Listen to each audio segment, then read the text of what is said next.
ఈ శ్రావణ మాసం భక్తితో అమ్మవార్లకు స్వామివార్లకు సమర్పించే నైవేద్యాలు ఏ విధంగా సమర్పించాలి, వారికి ఏ నైవేద్యాలను భక్తితో సమర్పిస్తే మన కోరికలను వారు నెరవేరుస్తారో ఇప్పుడు తెలుసుకుందాం.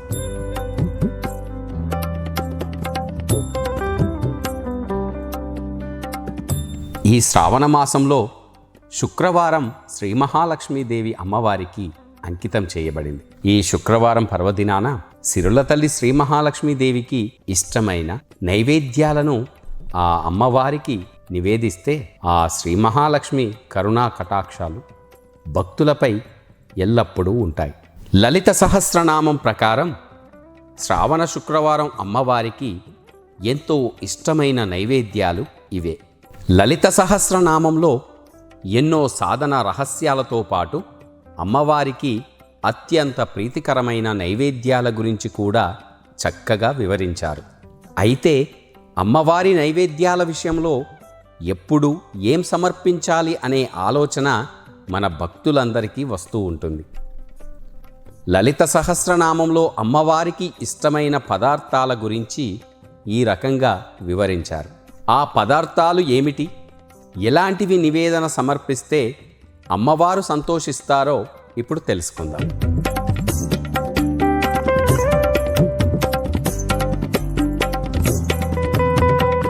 ఈ శ్రావణ మాసం జరుగుతోంది. తెలుగు లోగిళ్లలో పండుగ కళ ఉట్టిపడుతోంది. సాధారణంగా శుక్రవారం అంటే ఆ సిరుల తల్లి శ్రీ మహాలక్ష్మి అమ్మవారికి ప్రత్యేక పూజలు జరుపుతారు భక్తులు. ఈ శ్రావణ శుక్రవారం అంటే అంతకు మించిన భక్తి శ్రద్ధలతో వరలక్ష్మీదేవిని ఆరాధిస్తారు, భక్తితో కొలుస్తారు కూడా. శ్రావణ మాసంలో శుక్రవారాలు మాత్రమే కాదు, ఏ శుక్రవారమైనా అమ్మవారి పూజ చేసే సందర్భం ఏదైనా కూడా కొన్ని పదార్థాలు నివేదిస్తే శ్రీ మహాలక్ష్మీదేవి అమ్మవారికి ఎంతో సంతోషమని లలిత సహస్రనామంలోనే ఉంది. అమ్మవారికి గూడాన్న ప్రీతి మానస అనగా బెల్లంతో కలిపి చేసిన అన్నము. గుడము అంటే బెల్లం. నిత్య పూజలో భాగంగా కూడా బెల్లం నివేదిస్తే ఆ ఇంటి సభ్యులంతా ఆరోగ్యంగా ఉంటారని మన పండితులు చెబుతూ ఉంటారు. అలాంటి బెల్లంతో చేసిన అన్నం అంటే అమ్మవారికి ఎంతో ప్రీతికరం. బెల్లానికి నిలువ, అంటుదోషం అనేది ఉండదు. అందుకే కుదిరితే భక్తులు బెల్లంతో చేసిన పరమాన్నం లేదంటే బెల్లం ముక్క నివేదించినా చాలు, శ్రీ మహాలక్ష్మి అమ్మవారు కుటుంబ సభ్యుల ఆరోగ్యాన్ని పూర్తిగా ప్రసాదిస్తుంది.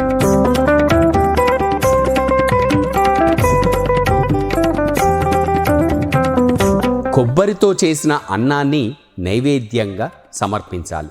స్నిగ్ధ అంటే తెల్లని, ఓ ధనం అంటే అన్నం. తెల్లటి అన్నాన్ని ఇష్టపడే తల్లి అని అర్థం. అయితే ఇక్కడ తెల్లటి అంటే స్వచ్ఛమైన కొబ్బరి అన్నం అని దాని అర్థం. కొబ్బరి అన్నంతో ఆ అమ్మవారికి నైవేద్యాన్ని సమర్పిస్తే అన్ని కోరికలు నెరవేరుతాయి.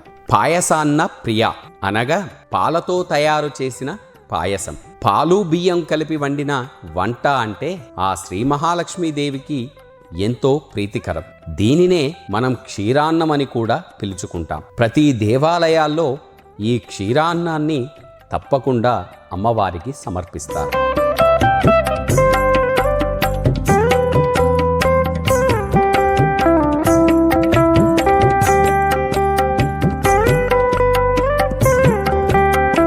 మధుప్రీత అనగా తియ్యటి పదార్థాలు.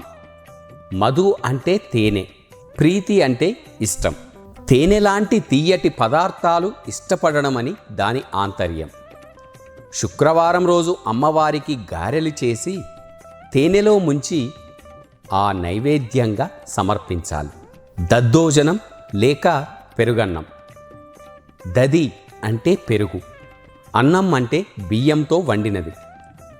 ఆస్తక అంటే ఇష్టాన్ని చూపేది. హృదయ అంటే మనస్సు కలిగినది.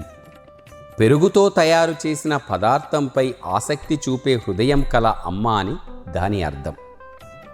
దద్దోజనాన్ని లేక పెరుగన్నాన్ని అమ్మవారికి నైవేద్యంగా సమర్పించవచ్చు. పెసళ్ళతో వండిన అన్నం ముద్గ అంటే పెసలు, ఓ ధనం అంటే అన్నం, ఆసక్త అంటే అభిరుచి. పెసళ్లతో వండిన అన్నం అంటే అమ్మవారికి చాలా ఇష్టం. పెసరపప్పు నానబెట్టి కాస్త బెల్లం వేసి అమ్మవారికి నివేదించవచ్చు.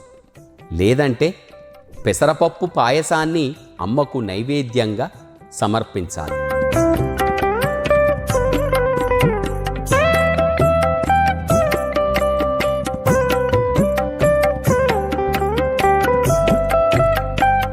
పులిహోర లేక పసుపు అన్నం. ఈ పసుపు అన్నం గురించి మీకు అర్థమయ్యేలా చెప్పాలంటే, పులిహోర హరిద్రం అంటే ఆ పసుపు అమ్మవారికి పులిహోర నివేదించింది. దానిని ప్రసాదంగా స్వీకరించి అందరికీ పంచిపెడితే మీకు ఇంట్లో అన్ని శుభాలే జరుగుతాయి. కదంబం సర్వోదన ప్రీత అంటే అన్ని రకాల అన్నాన్ని ఇష్టపడేది అని దాని అర్థం. భక్తి శ్రద్ధలతో వండిపెట్టిన అన్నం. భక్తులు మీ శక్తి కొలది అమ్మవారికి ఏం నివేదించినా భక్తి శ్రద్ధలు ప్రధానమని అందరూ గుర్తుంచుకోవాలి.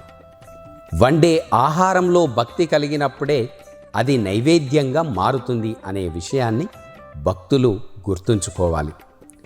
ప్రతి ఒక్కరూ కూడా ఈ శ్రావణ మాసంలో అన్ని శుక్రవారాలు కూడా అమ్మవారికి ఇష్టమైన నైవేద్యాలను సమర్పించి మీ కోరికలన్నీ కూడా నెరవేర్చుకునేలా చూడగలరు. ఆ అమ్మవారికి ఇష్టమైన నైవేద్యాలను సమర్పిస్తూ అమ్మవారి కరుణా కటాక్షాలను పొందండి. ఓం శ్రీమాత్రై నమః.